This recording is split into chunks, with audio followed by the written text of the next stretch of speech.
বুখারী শরীফের কি হাদিস? শেষ হাদিস।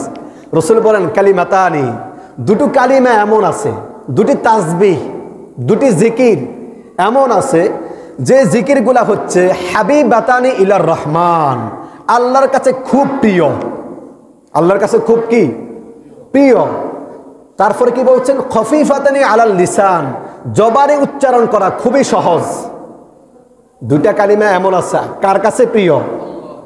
জবানে উচ্চারণ করা কি সাকিলাতানি ফিল মিজান, কিন্তু মিজানের পাল্লায় সবচেয়ে বেশি ভারী। সুবহানাল্লাহ। আল্লাহর কাছে প্রিয়, জবানে উচ্চারণ করা কি সহজ। আল্লাহর কাছে প্রিয়, জবানে উচ্চারণ করা সহজ, মিজানের পাল্লায় সবচেয়ে ভারী। সাকিলাতানি ফিল মিজান, সুবহানাল্লাহি ওয়া বিহামদিহি সুবহানাল্লাহিল আযীম। বুখারীর শেষ হাদিস।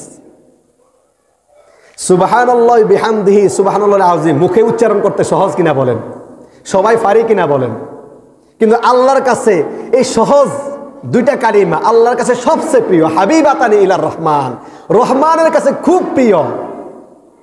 শুধু রহমানের কাছে প্রিয়ই না, সাকিলাতানি ফিল মিজান, মিজানের পাল্লায় সবচেয়ে বেশি ভারী। তাহলে এই দুই কালিমার নাম কি? সুবহানাল্লাহি ওয়া বিহামদিহি সুবহানাল্লাহিল আযীম।